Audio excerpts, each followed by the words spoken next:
was an extreme level in a way, in that you've got this idea of writing pieces for, say, an ensemble, where everybody goes starting point and everybody's got a finishing point, but what happens in between is improvised, for want of a better phrase, but you're not asking them to improvise. It's not improvised. No. I will explain that, because that there is some confusion sometimes around that sort of principle. I've got to this point in writing music because in the past I've found that when I've been writing particularly chamber music without a conductor, that I have meticulously scored so that everybody is doing things in the same beats. It takes a phenomenal amount of time and practice to get it right. And even then the musicians are under a great deal of stress because it's asking an awful lot. If you've got a conductor putting down a beat, so much easier for everybody to know what's happening time-wise. If there's no conductor, the musicians have to somehow communicate themselves. And if you've got this music that's just going all over the place, it's a nightmare. And I wanted to be able to maintain the level of virtuosity in the music, but at the same time remove the levels of stress within performing the piece.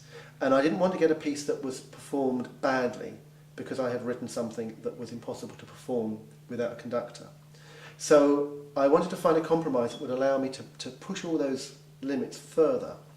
And the logical course for me, and it also coincides with a lot of the things I've been doing in painting recently, is to look at taking away the need for a common beat within musicians. So yes, I call these unsynchronized pieces, and what this means is that each musician has fully notated music, and each of them play through their material, their own time signatures, their own speeds. They all start at the beginning or at various points or whatever, doesn't really matter, but they are playing independently but together.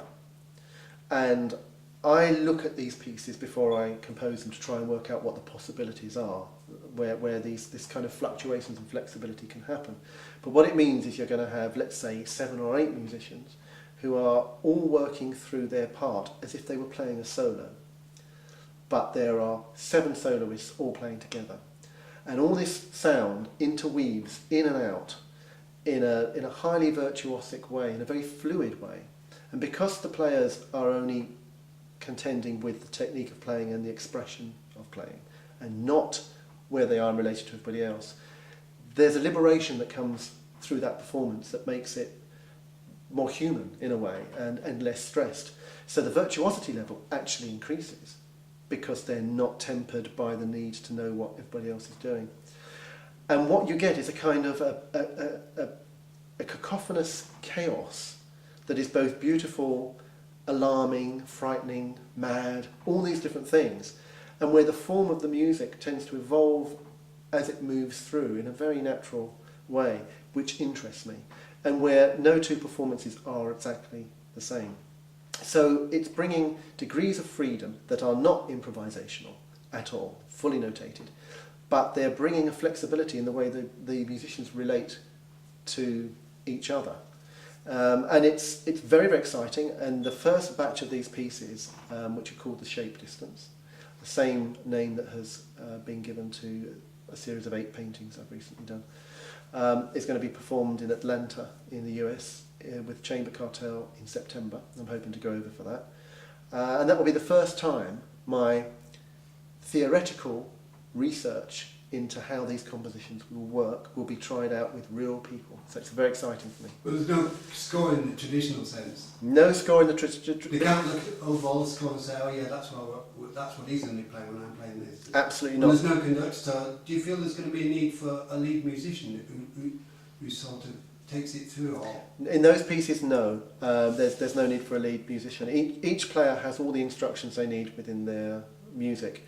There is no score because a score is largely about presenting the material that's in the music in a vertical alignment so you can see what a number of instruments are doing at any given time. The most traditional use is where everything is barred, so you can see exactly, and someone can look at and say, oh, in bar 29 I'm playing this, you're playing that, and so-and-so's playing that. There's none of that going on with what I'm doing because the relationships between all the musicians vertically is so flexible that there is no one way of saying this is right, this is exactly right. It's always right, but it's always flexible. It's not right if one of them's playing half an hour later than they should do, but we're talking about seconds here in the way that these interrelationships will change. Well, what are the duration of these pieces, do you think? Well, these pieces will be about 12 minutes long. So it's manageable? It's manageable. It can be a lot longer. I've done a string quartet like that that's 18 minutes. So it's not by any means... The length isn't the issue, because musicians will try as hard as they can to play at the speeds that you have notated for them to play at. And so long as you have calculated what is humanly possible to do, they will strive their hardest to get to that point. So you have violin 1, whose material, if it was played as a solo, may last 12 minutes. Violin 2 may last 11 minutes. Violin 3 may last 13 minutes. So that means that if they're all playing roughly the right speeds, violin 3 will be the last to finish. Violin 2 will be the first to finish. So you can calculate by how long you extend things what's going to kind of emerge from that unsynchronized playing. So it's all about how long the bits are. And of course you can play with that in any number of ways you want. You can have it in blocks, you can have it petering off, you can go into another block of music, you can have people cueing different instruments whilst they're playing. And if the clarinet's playing along and then in his bar 35 it says cue the vibraphone, then you cue the vibraphone and the vibraphone starts. You don't need a conductor to do that sort of thing. It just kind of organically evolves as it goes along. But the music, all these different parts are all related. The material is all related. It's like distant variations that are all brought together. So there is a consistency in the sound world. It's not any old nonsense going on. All the parts are related and carefully crafted to sort of create a cohesive whole. Yeah, and they'll be playing in a similar tone and similar mood for them, for a better phrase, won't they? Yes, I mean... They're not composed to be competing against each other. The kind of way that they work with each other will change moment by moment, depending on who's playing loudly, who's playing quietly, who's playing fast, soft, whether they're high or low, how many of them are playing, whether there's 3 bars the rest of that point. The textures change completely as the music is evolving, so there's a lot of contrast in it. They all shine, they all go into the background, they all do different things at different times, but it's like a sort of shape that's going like this, and another one that's doing that, and another one. So there are always things that come to the fore, and part of what makes this music so colourful is the ebb and flow of the parts. The players have their dynamics.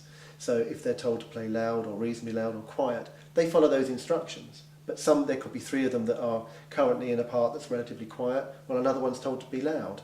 So, you know, they come to the fore in that way, and it's a natural kind of flow between the different voices. Audiences would think that's never going to work. You know, you just explained it to a guy in a bar. Yeah. And some musicians would think, oh, is that going to... same question, how is that going to work? But what you said in your talk is that you've got musicians coming to you now, wanting to approach music in that way. Yes, absolutely, because it's not something that is commonly done. You know, there are passages in pieces of music where there are unsynchronized things going on. I mean, composers like Lutoslawski did loads of that sort of thing. There's all that sort of stuff, but it's not Stockhausen. It's not. Well, I mean, Stockhausen did all sorts of things, ranging from lunacy down to goodness knows what. But I mean, he explored. You know, it's not that bringing instruments together like this is a new thing to do. It's happened before, but it's my thing. All of my recent pieces are like that, and it's done to a particular extreme. So in that sense, it is different. It's taking that idea of unsynchronized playing whilst having stuff completely notated. Many composers use aleatoric writing, which is where you kind of put sort of blobs or squiggles and things, and you just kind of do your stuff around it, or little boxes of stuff where you repeat it over and over for 5 seconds and then you change to the next box. Mine is rather more through composed. So I think that's the difference, that you could take any one part from one of my pieces and play it as a solo, because it's written as a solo. And that's the difference between a lot of works of trying to do that stuff. So it means the level of virtuosity is always very, very high, and the level of detail in all the writing is always high. There are aspects of that kind of playing that happen in jazz, but then jazz can be very formalised as well, and you've probably always got something dum dum dum dum dum dum. Or there might be people playing a particular pattern while the lead trumpet plays is improvising through the whole piece. It's a mixture. A lot of jazz actually has far more organisation than people very often realise. Well, it's usually riding on the drum and the bass. Well, you've got a pulse going through. Yeah.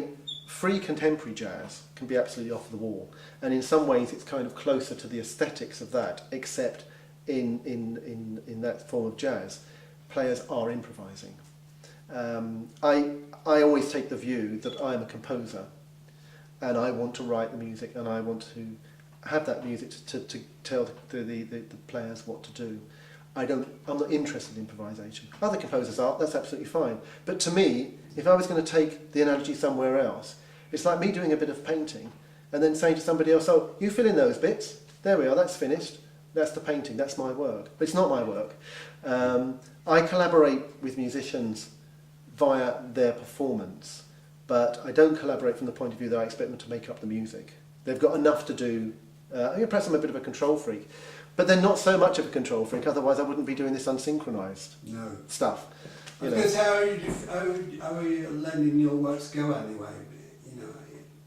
Once you compose them, you let them go out there, but after you've been to the premiere or you've seen a few performances, are you quite happy for them to be performed in God knows where, without really knowing how they've approached it? Does that bother you? No, not really. I try to give as much information in the score to help the musicians as possible. I'm always contactable if there are questions. Most of the time, people contact me and say, oh, I've found this music of yours, or I'd like to perform it. And then if they have an issue, a problem, question, I get an email. So it's not so often actually anything happens in total isolation. There's usually some form of communication. But I'm thrilled if a piece takes on its own life and goes out there. And if somebody makes a mess of it, well, so what? That's life. There are other people who do it really well. Being played is what's important. Well, I think there are a lot of people in different art forms that some people think there's a level of perfection. I think that's bunkum. It can't be. It's like Charlie Chaplin once did 105 takes on Just Open a Door. Well, you've lost the plot. If you need 105 takes, you've just lost it. I think because the piece is always going to move, isn't it? Even if it's 10 seconds, depending on who the performer is. Absolutely. The whole concept of perfection I find rather boring, to be honest. When I look at the way, in my very ignorantly informed manner of how the universe works, it is not based on perfection, it's based on imperfection, and it's imperfection that generates the resonance for destruction and recreation. Everything is in a state of being made, and perfection is almost a state of stasis. It's a self-contained thing. Nature is falling apart and rebuilding and falling apart. There's catastrophe, and then there's great beauty. It's not about perfection. And who's perfection anyway? What is perfection? But also, if somebody performed a piece and that was perfection, there's no point in playing it again. Well, exactly. If you reach the pinnacle, there's nothing to strive for. And with regards to writing a piece of music, I can't imagine anybody starting out to write a piece of music that is perfection. There may be, there are people that look back on the work of Bach, for instance, and say it is perfect music, and that may be the case. But I'm really not interested in that as a concept or an ambition. I want to do the best I can at that point in time. Well, that's what Bach was doing. He wasn't sitting there saying this is perfect. Of course not. He was just saying, I'm going to try and write the best piece I can. Yeah, yes, and that's all you can do. I think composers who are concerned with perfection end up usually writing very little, because it becomes a very self-destructive trap, because it is ultimately unobtainable. And as I say, what is perfection in music? It comes down to a personal aesthetic, a taste. You know, some people may think Mozart is perfection. Other people think Brahms is perfection. Other people think Brahms is rotten old stodge. You know, it's perhaps a state of perfection that exists in some kind of abstraction of mathematics. But for the rest of us in our daily lives and the great world out there, forget it. You know, it's not going to happen.